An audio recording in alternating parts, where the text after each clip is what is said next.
With Boko Haram on the rampage, can Nigeria survive the violence? In an exclusive interview, I'll ask the country's new president, Muhammadu Buhari.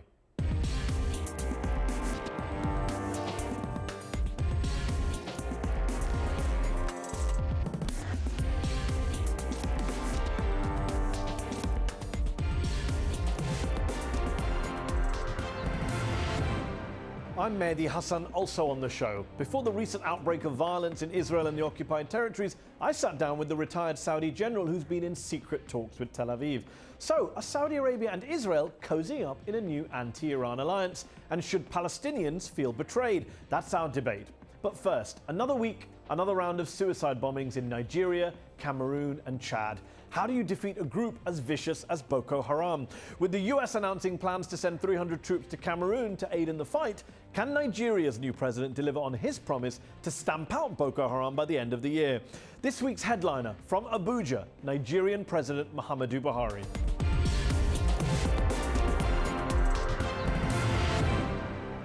President Buhari, thanks for joining me on UpFront.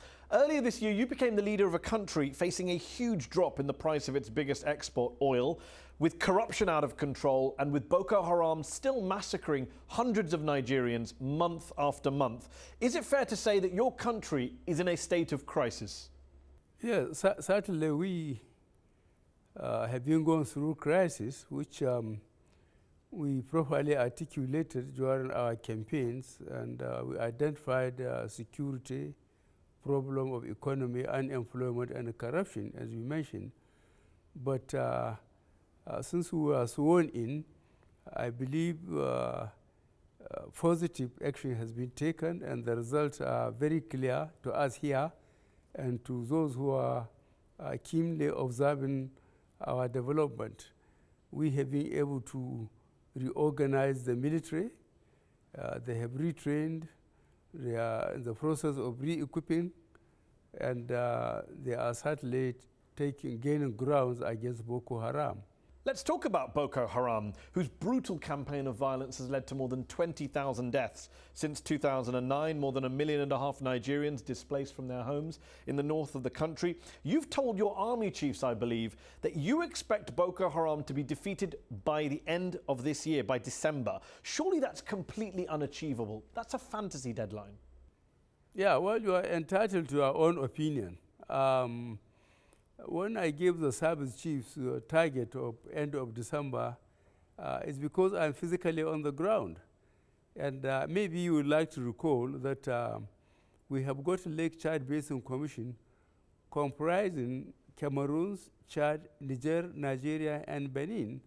And it's known that Nigeria is the main battleground.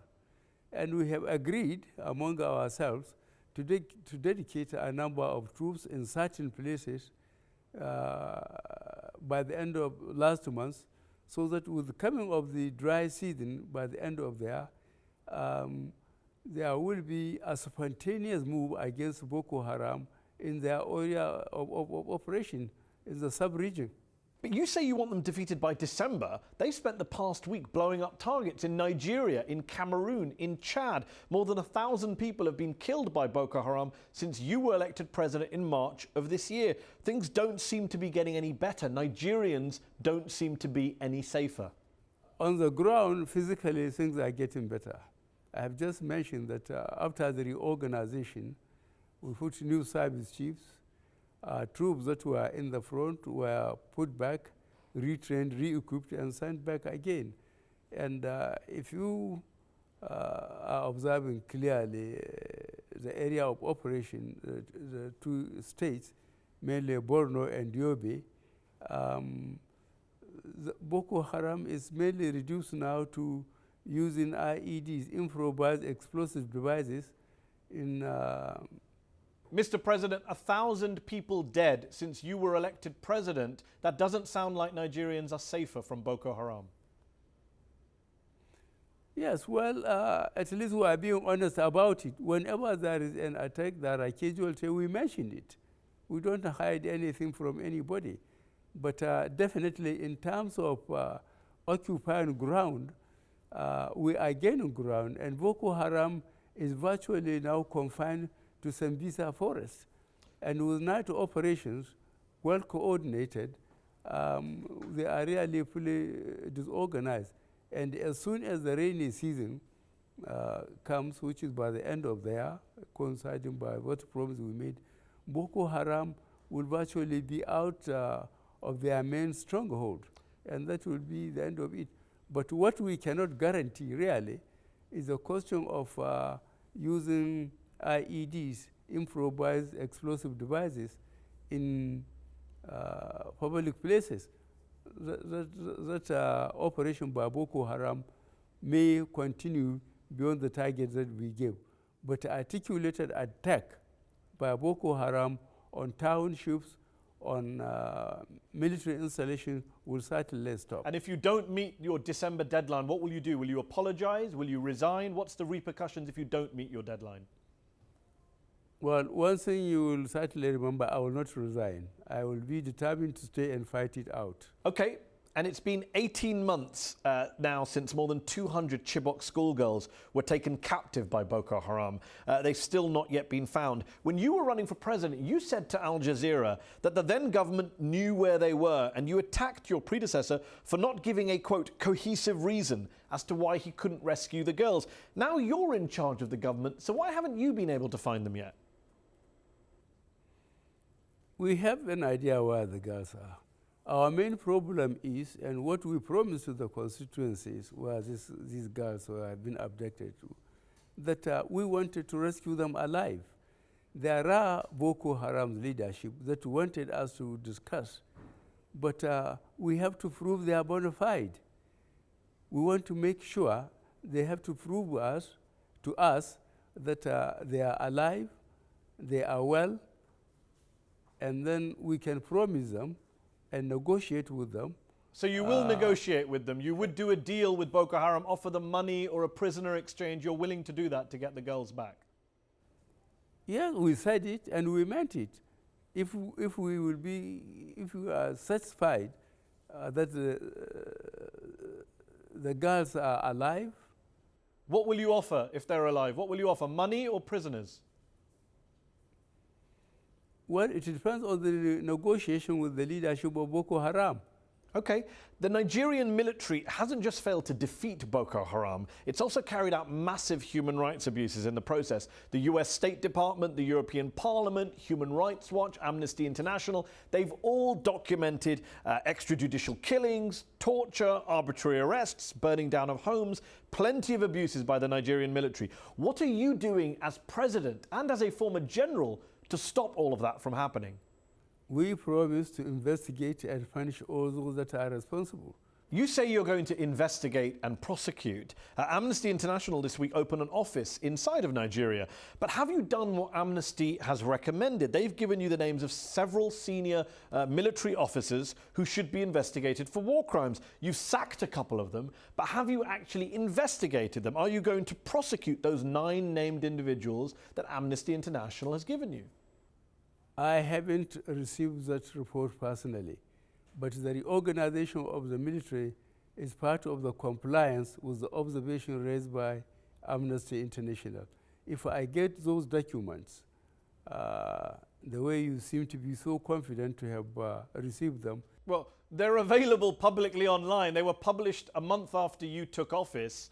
Your spokesman has acknowledged that he's read the report. The names are out there, and you haven't investigated or prosecuted anyone as far as we know. Are you going to prosecute the officers who are accused of committing war crimes? It's very difficult for me to start prosecuting people on the newspaper publication. I made the undertaking that if I get that report, I will take action. The person you said my spokesperson said I have seen the report. I don't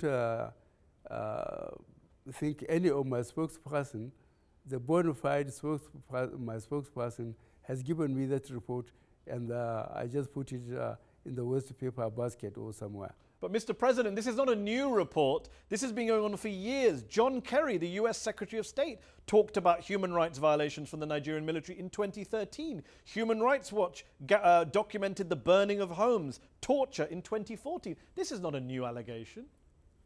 What I want us to go beyond the talking. All you are telling me that the United States Secretary of State have talked about it, Amnesty International have written, and I have told you that I haven't received this authentic document you are referring to. When I get that document, I read it, I assure you, if there are those that are guilty, they will be identified and they will be punished according to Nigerian laws. Okay, well, the human rights groups have put the evidence out there for several years now. Can I just clarify with you? Boko Haram claim to support what they call Sharia law. They've stoned women to death. They've cut the hands off of thieves. Do you yourself, I know you're a Muslim from northern Nigeria, do you support the imposition of these types of punishments across Nigeria? Because there is a quote from you from 2001 in which you allegedly say, God willing, we will not stop the agitation for the total implementation of the Sharia in the country. Is that still your view, Mr. President? Nigerians, by their constitution, have the right to pursue any religion they want to. But there are fundamental issues here. No religion advocates hurting the innocent. Boko Haram are finding it difficult to get volunteers voluntarily now because they can't go and slaughter children in their sleep, kill people in the churches, kill people in mosques, in motor parks. Mr. President, we all agree on that. I'm asking you about punishments. Will you allow me to finish, please? They can't kill people, innocent people, and shout Allahu Akbar. They either don't believe God is great or they don't know what they are talking about. This clearly, Nigerians in the constituencies where Boko Haram are executing people, cutting hands, stoning them, as you mentioned, have understood that Boko Haram is anything but Islamic. This is very clear. We said it, we put it in writing, we mentioned it. You are very clear on that, and I think we all agree that Boko Haram are not the godly people they claim to be. I'm asking you about the punishments. Do you support the use of stoning for adultery or cutting off of hands as part of Nigerian law across Nigeria, as some say you support? No, Nigerian law does not allow for that. And you don't want to change the law to allow stoning or any of these more brutal punishments to be brought in? I cannot change it. I haven't been voted by majority of Nigerians to change the Nigerian constitution.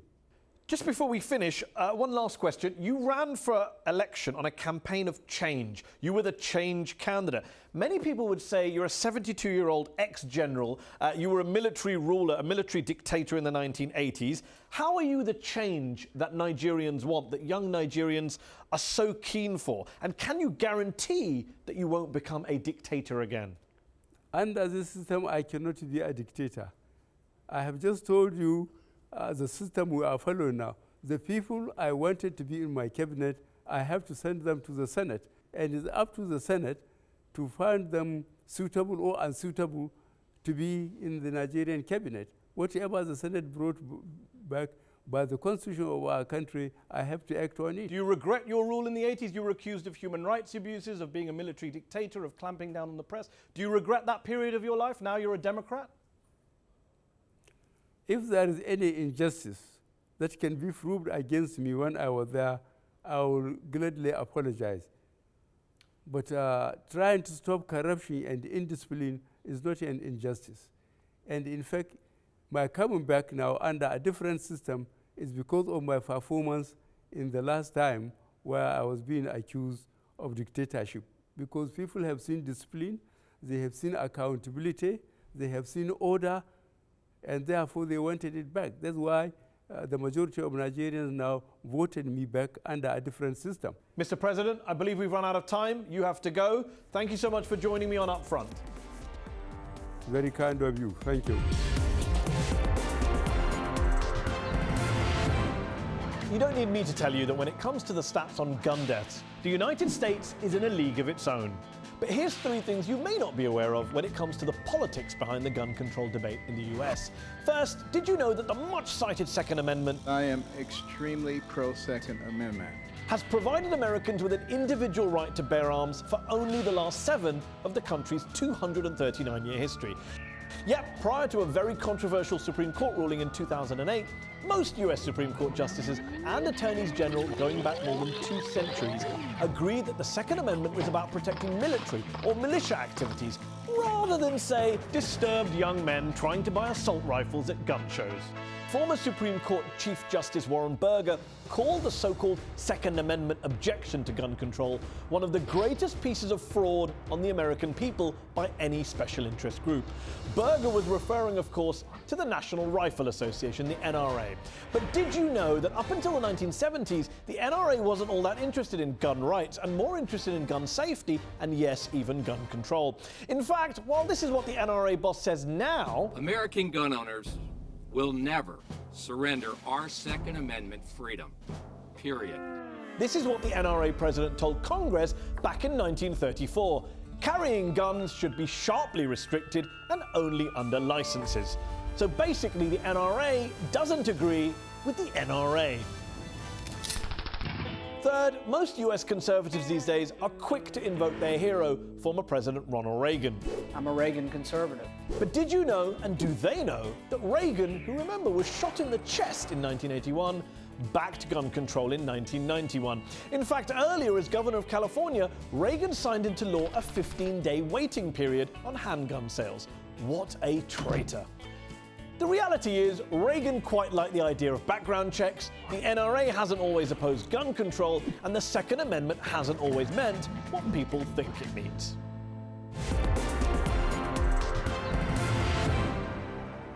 He's the Saudi military man making secret overtures to Israel. In June, retired Major General Anwar Eshki, a close advisor to the Saudi royal family, shared a platform with Benjamin Netanyahu's top diplomat, and the two men outlined their common opposition to Iran. So is this the start of a new anti-Iranian alliance? And are Palestinians being thrown under the bus in the process? Joining me in the arena from Jeddah is General Eshki himself, the chair of the Middle East Center for Strategic and Legal Studies. I'm also joined here in the studio by Rula Jibril, foreign policy analyst, journalist, and author of the acclaimed novel Miral, which offers a unique portrait of the Israel-Palestine conflict. Thank you both for joining me on UpFront. General Eshki, is it fair to say that such is the Saudi opposition to Iran that your country is now willing to bury the hatchet, is willing to do a deal with Israel against Iran? My enemy's enemy is my friend.